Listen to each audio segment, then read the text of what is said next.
The Sikh religion or faith tradition begins in the early 16th century with Nanak, referred to as Guru Nanak by his followers. Guru Nanak's compositions are the foundation of the Sikh sacred text, the Guru Granth Sahib, initially compiled in 1604 by the 5th Sikh Guru Arjan.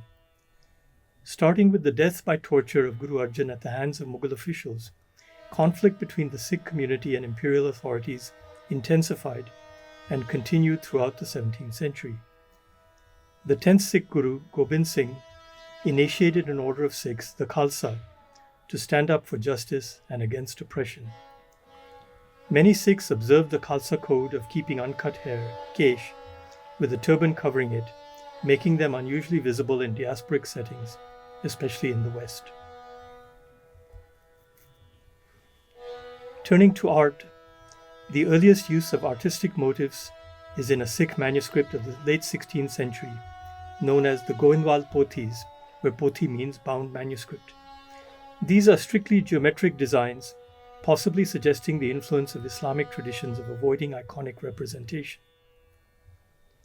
The Kartarpur Pothi, compiled by Guru Arjan in 1604, which formed the basis of the Guru Granth Sahib, similarly has illustrated, or more accurately illuminated pages, with this term referring to the use of rich colors and shimmering effects. In the late 17th century, floral designs became more common. Many 17th century manuscripts of what became the Guru Granth Sahib in about 1708 have verses in the hand of the Gurus, with those pages particularly embellished with decorations. Edicts from the Gurus, known as Hukamnamas, including their signatures, nishans, were also sometimes decorated with illuminations.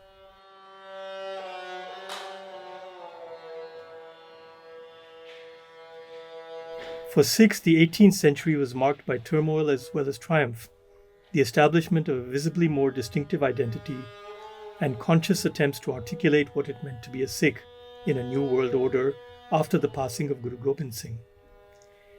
Religious, social, and political developments were all reflected in the Sikh art of the period, and this video provides an overview of different aspects of art and their interplay with the changing Sikh milieu.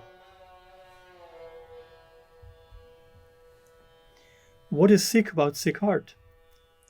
Traditional art historians in the late 20th century did not have a category for Sikh art, using categories based on style or school, region, period, and patronage for South Asian art. But the term has now become standard and is regularly used to denote art that involves Sikh subjects or Sikh artists. In this case, the term Sikh art cuts across the various traditional categories of art historians. It is worth noting that Nikki Guninder Kaur Singh has argued that a distinctively Sikh art emerged in the 18th century, and we return to this later.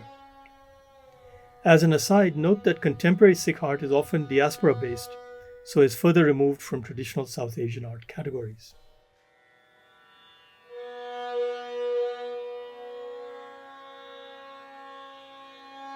According to Jeevan Singh Deol, illuminations in Sikh scriptural manuscripts moved away from purely Islamicate models during the 18th century, where the term Islamicate refers to cultural aspects beyond what might be characterized as religious.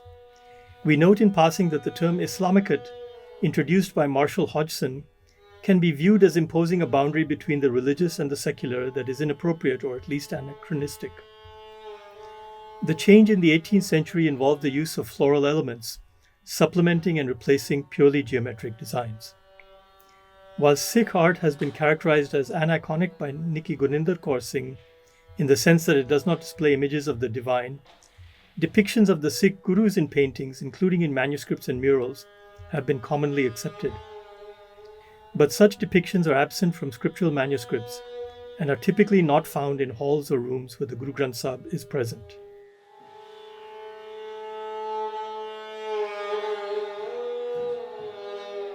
Janamsakhis are accounts of the lives of the Sikh Gurus, especially Guru Nanak, and have often been illustrated with decorations as well as with paintings depicting incidents from the various narratives. At least one Janamsakhi manuscript from the 17th century has such paintings, but the best known is from 1733, the B40 manuscript with 57 paintings. These paintings by an artist named Alamchand are the basis for Nikki Singh's recent articulation that they embody a style and iconography that is uniquely and distinctively Sikh, visually conveying a combination of features of a Sikh worldview as articulated in the writings of the Gurus.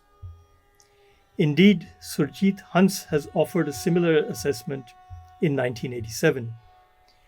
Interestingly, the artist does not use the Gurmukhi script, writing the painting titles in Arabic or Persian script. It has also been argued that the style of the B40 paintings borrows from Sufi patterns. Whatever the antecedents and influences, the B40 Janamsakhi illustrations are historically significant. In the words of historian Karamjit Kaur Malhotra, the whole set of these illustrations is crowded not only with people from all walks of life, but also with beautiful birds, green trees, bushes and shrubs of various kinds, plants bearing beautiful flowers, and above all with a wide range of religious and secular architectural features. A whole world appears to have been created with a new hope for human beings. The new hope, of course, is the message of Guru Nanak and his successors. As Nikki Guninder Kaur Singh emphasizes, the compiler of the B40 closes by exhorting readers, his fellow Sikhs, to rejoice in the connection to the divine through the Guru's path.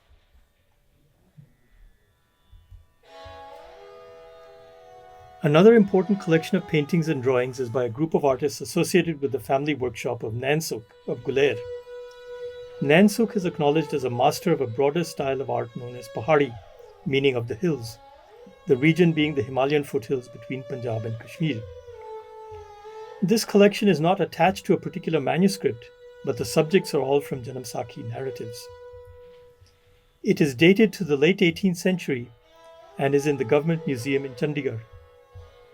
Traditional art historians like B.N. Goswami have praised this collection for its compositions and other artistic features.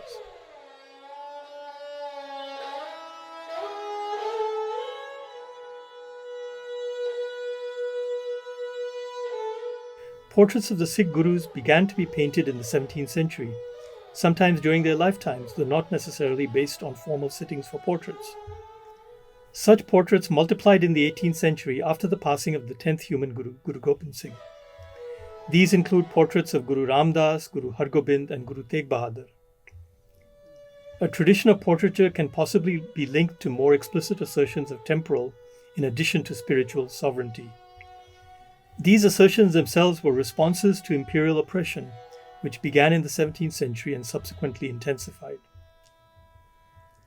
By the latter half of the 18th century, assertions and aspirations of temporal sovereignty had been translated into reality, with Sikh principalities and ultimately a Sikh kingdom, so portraits of Sikh chiefs also emerge in this period.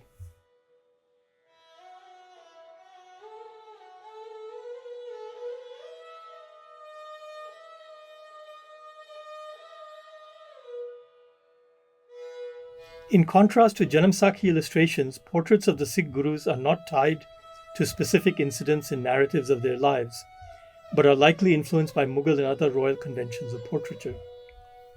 Individual portraits include symbols of temporal as well as spiritual sovereignty, and may feature objects or people associated with the life of the Guru being depicted. Group portraits of the Gurus also emerge, imagining them sitting together in an echo of dynastic portraits of Mughal emperors. Guru Gobind Singh emerges as a common subject of portraits in this period, which marks the rise of his Khalsa order of Sikhs. Guru Gobind Singh is invariably depicted as a ruler, often riding a horse, either ceremonially or in battle.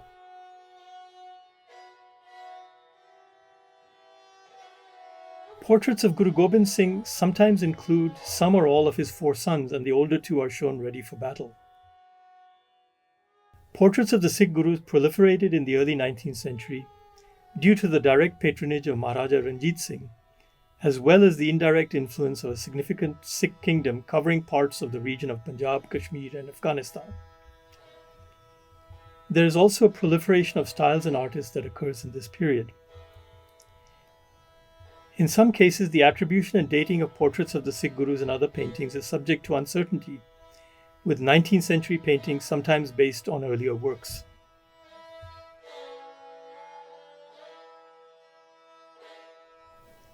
Portraits of Sikh chiefs began to be produced in the late 18th century during their lifetimes. In a painting from the workshop of Nansukh of Guler, Jai Singh Kanhaiya is painted giving audience to a group of hill chiefs while accompanied by two Akali Sikhs in blue clothes. The workshop of Purkhu, another Pahari painter, produced portraits of Baksh Singh Kanhaiya, Jassa Singh Ramgarhia, Bhag Singh Ahluwalia and other chiefs. The patronage for these portraits came from the Sikh chiefs themselves or from other influential members of the Sikh community or Sikh Panth.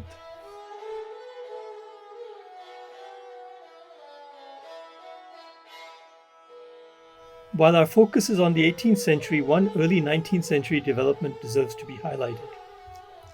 In 1819, Maharaja Ranjit Singh annexed Kashmir and became a patron of makers of fine Kashmiri shawls. At about this time, these shawls became popular in Europe and also underwent some design transformations.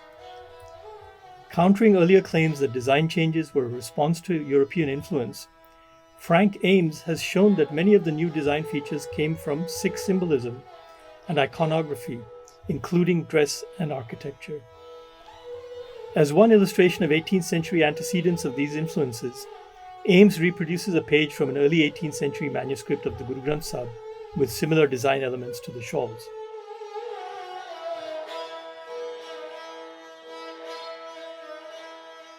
We also comment briefly on Sikh architectural designs.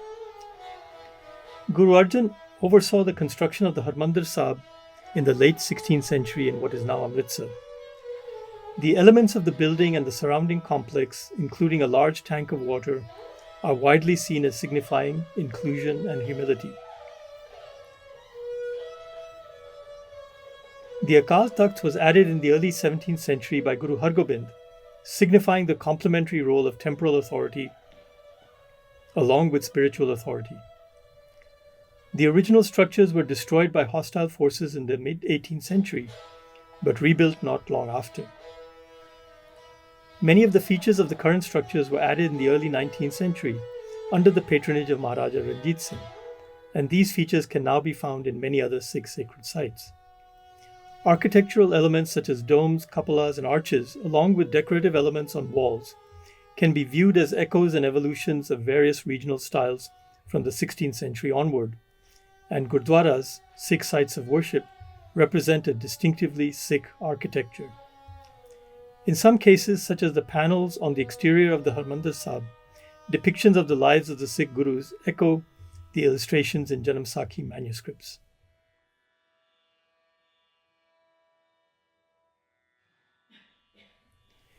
Turning to material objects or artifacts, a few personal possessions such as clothing or weapons that are believed to have belonged to individual Sikh Gurus are still in existence. From the 18th century onward, material objects associated with Sikh history are more common.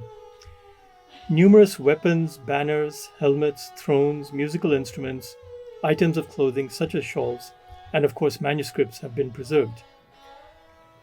These incorporate Sikh design elements to varying degrees.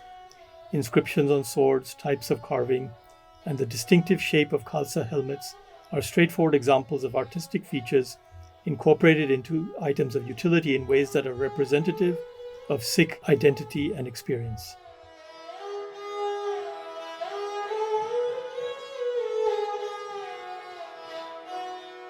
While there are strong continuities in Sikh tradition from the time of Guru Nanak, the 18th century was marked by several new features. In particular, the absence of a human guru, greatly intensified conflict with imperial authorities and with invaders, and increased territorial sovereignty. These changes were reflected in the evolution of Sikh art, in narrative paintings, symbolic portraits, and the illustration of manuscripts, and in the designs of utilitarian objects in sites made sacred by their associations with Sikh history. All these aspects of art and aesthetics in the 18th century can be viewed as reflections of a tradition that demonstrated a remarkable resilience from that century to the present day. Features that Nikki Guninder Kaur Singh identifies as Sikh essentials of the illustrations in the B40 Janamsakhi have broader resonance for considering 18th century Sikh art. These 5 features are a new and distinct identity, harmony with the natural world, pluralism and inclusion, a spirit of wonder and joy, and integration of the material and the transcendent.